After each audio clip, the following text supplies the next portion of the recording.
Nagbukas muli ang hukuman ng sirkito. Ibig kong sabihin, maupo at panatilihin ang kaayusan. Balik tayo sa record. Estado ng Florida versus Ashley MacArthur. 17 case file, 5,800 at 44. Andito ang akusado, abogado at assistant state attorney. May hatol na tayo. May nais bang sabihin ng Estado? Ginong Barry Barroset, kagalang-galang na John Barroset. Ma'am, sige po, hayaan ninyong kausapin ko ang audience. Meron pong isa dyan na hindi magiging masaya. Hindi ko alam ang hatol, pero alam kong may ilang pamilya at kaibigan ni Binibining MacArthur dito, pati na rin kay Taylor Wright. Hindi ko po alam, gaya ng sabi ko, malalaman natin sa 5 minuto o mas maikli ang hatol, kaya pag-usapan natin ang reaksyon ninyo. Hindi dapat, baka hindi kayo masaya. Hindi na rin ito nakakagulat. Ano man ang magiging hatol, kung may sino man na magpapakita ng reaction ng malakas, kailangan ninyong tahimik na lumabas. Ngayon isipin ninyo na ito ang hatol na ayaw ninyo at kung sa tingin ninyo ay magre-react kayo, kailangan ninyong lumabas na ngayon. Ayokong mangyari ito sa huradong ito na sa pagkakaalam ko ay naging napakahusay na hurado. Ayokong maramdaman nila ang pressure mula sa reaksyon ng tao tungkol sa kanilang atensyon, kagustuhang maglingkod, at pagiging maagap. Hindi pa kasama na may kapangyarihan akong parusahan kayo sa paghamak sa hukuman at hindi iyon ang layunin ko ngayon. Ay parusahan ng mga tao sa paghamak pero ayokong mag-react kayo. Kapag narinig nyo na ang hatol at sa tingin nyo ay magiging emosyonal, pwede kayong tahimik na tumayo at umalis. Huwag isara ng malakas ang pinto at huwag magwala sa labas. Naiintindihan ba ang mga patakaran? Napakahalaga nito. Ayos ba? Ngayon papasukin na natin ang hurado. May ballpen ka ba?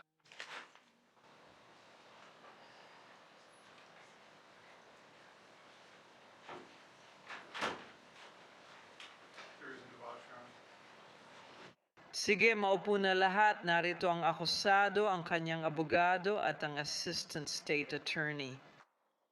Ikaw ba, Ginongno, ang ikaapat kong tao? Sino ang may hawak ng Gino? Sige, salamat Sir Ginong Ware. Nagawa niyo bang makarating sa inyong hatol? Opo, sir.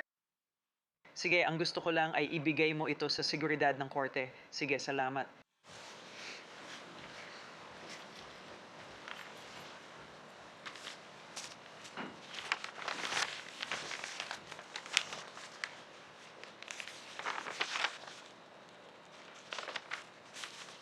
Ibibigay ko ito sa clerk para ilathala. Opo, sir. Sa Circuit Court ng Gambia County, Florida, Estado ng Florida, laban kay Ashley Britt MacArthur, kaso 1,717 criminal felony, 5,844 ay hatol. Tungkol sa paratang sa bilang isa kami. Napatunayan ng hurado na si Ashley MacArthur ay nagkasala ng first-degree premeditated murder gamit ang baril. Iyan ang aming pasya. David A. Fowles, 4 katao, Agosto 30, 2019. Gino. Barry Barossa, gusto mo bang tanungin ng clerk ang hurado?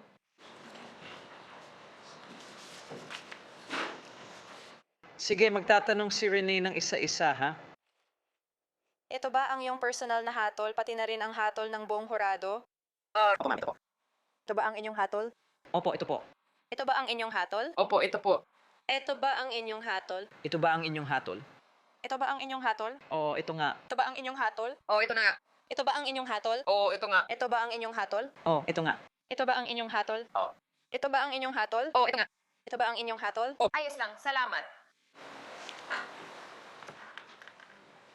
Mga ginang at gino, gusto kong lagi akong nagpapasalamat sa hurado at pinupuri ko kayo buong linggo. Totoo ito. Pinahalagahan ko nung Lunes ang jury duty bilang paglilingkod sa bansa at totoo yon. Pumasok kayong lahat nung Lunes, iniisip kung kayo ba ay mapipili o hindi.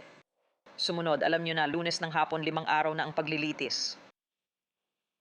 Pinahahalagahan ko na araw-araw 15 katao ang dumarating dito ng maaga o sakto, kaya nakakapagsimula tayo sa oras.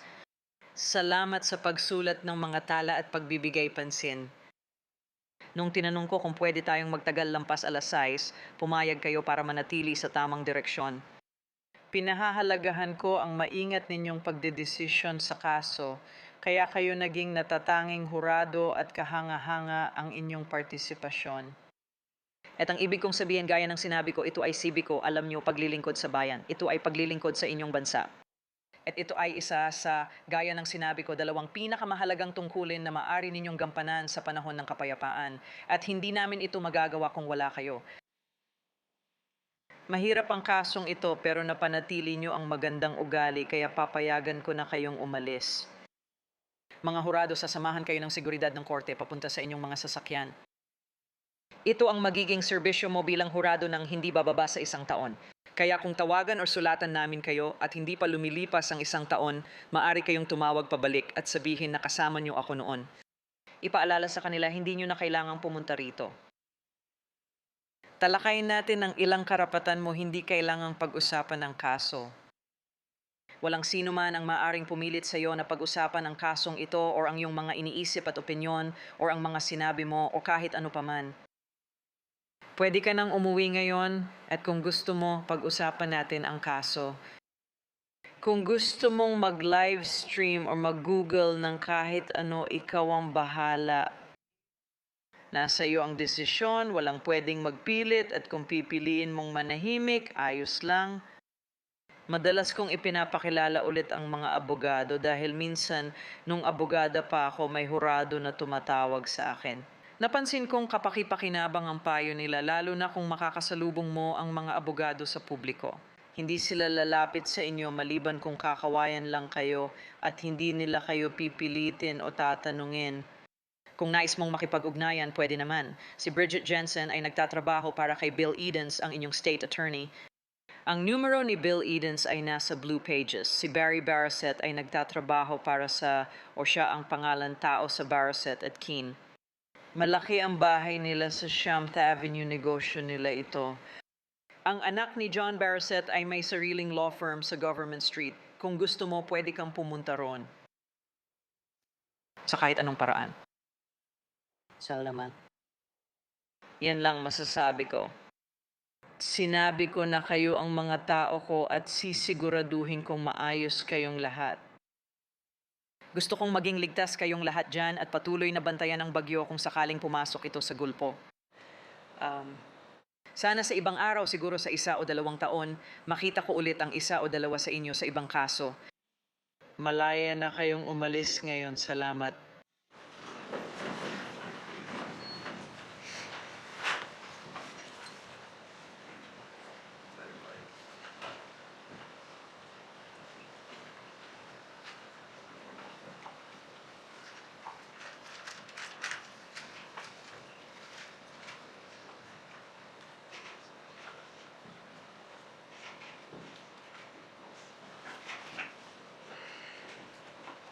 Lahat ay maaring umupo. Miss Jensen, may dahilan ba kung bakit hindi tayo makakapunta sa hatol, Ginoong Barry Barros? Wala po kagalang-galang, isa lang ang sentensya. Sige, Miss Jensen. May gusto ka bang sabihin bago ko ipaskil? Hukom, nandito po ang tiyahin ni Taylor Wright na gustong magsalita bago ang hatol. Alam naming sa pilitang sentensya ito, pero nais po niyang marinig siya. Sige, kung gusto mo, maaari mong harapin ang podium.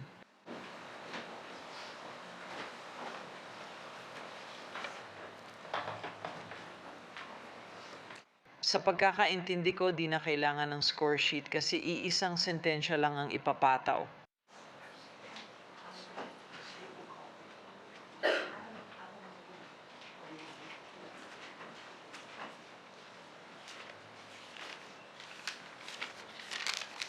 Sige po ma'am, magsisimula tayo dito. Itaas po ninyo ang inyong kanang kamay para sa akin. Sumasumpa po ba kayo o nangangako na ang inyong ipapahayag ay pawang katotohanan? Kung oo, sabihin ninyo, opo, sumasagot ako. Opo, sumasagot ako. Sige. Ano po ang pangalan ninyo? Joan Goldstein Huskins, kasosyo at binibining. Huskins Parker, ano ang relasyon niyo kay Taylor Wright? Ako po ang tiyahin ni Taylor. May gusto po ba kayong sabihin sa korte bago ang hatol? O gusto ko pong sabihin na at alam ko na nandoon ako nung ipinanganak si Taylor at nandito rin ako ngayon. Gusto ko lang pong malaman ninyo na marami na pong nawala sa pamilya namin. May bahagi ng aming buhay na nawala at di na maibabalik. Para sa amin, pagtatapos lang ito ng bahagi ng libro para sa legal na proseso, pero hindi pa tuluyang isinasara ang libro para sa amin. Ako, ang kanyang ama, ang kanyang madrasta, ang aking asawa, ang aking mga anak, ang aking mga apo, ang kanyang anak, lahat kami. At yun,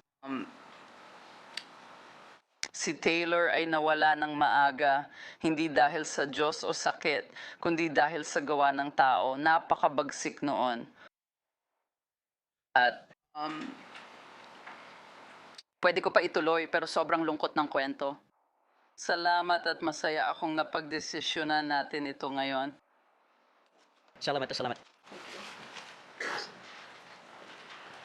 Ginoong Barry Barset, ikaw o si Binibining MacArthur, may nais bang sabihin bago ang hatol?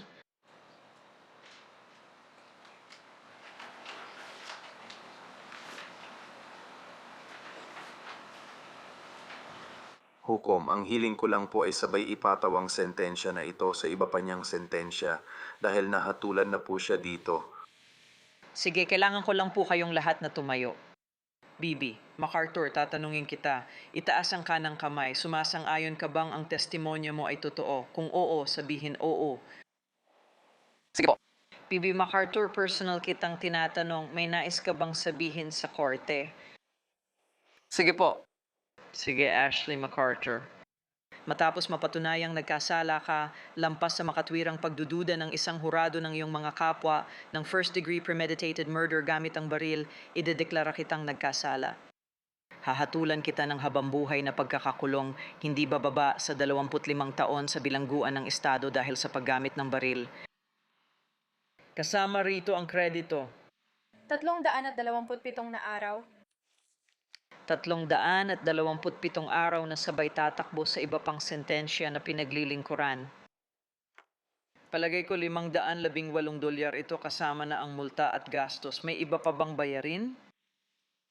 At may iba pa ba, Estado, bukod sa 30 araw tama at may 30 araw ka? Ang 518 ay babawasan at magiging liyen at may 30 araw kang mag-apela sa hatol ng korte. Kung wala kang abogado, bibigyan ka ng isa. Gusto kong magtagumpay ka.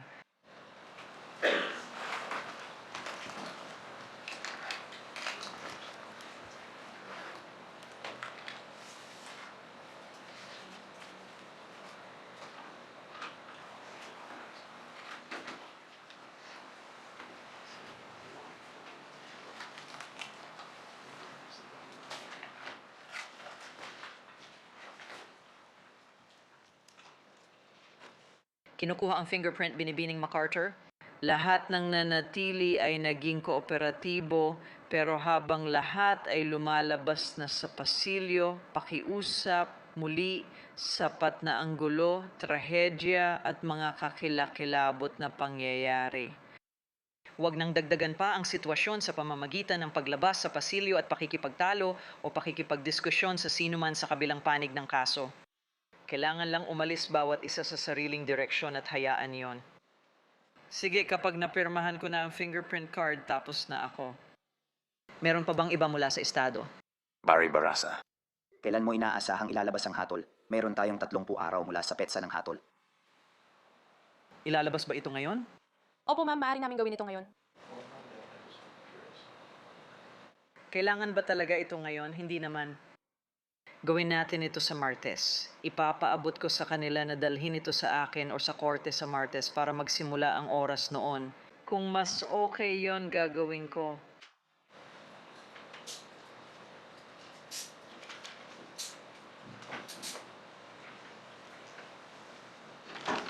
Thank you.